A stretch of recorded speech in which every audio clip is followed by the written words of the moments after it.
You ask Tiger to solve. This deals with linear equations with one unknown. The final result is x equals 1 over 2. Let's solve it step by step. Simplify the expression. Expand the parentheses. Group like terms. Simplify the arithmetic.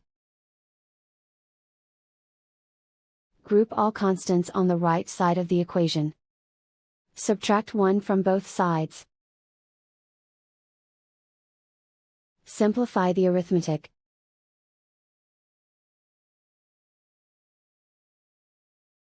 Isolate the x. Divide both sides by -2. Cancel out the negatives. Simplify the fraction. Cancel out the negatives. And so the final result is x equals 1 over 2.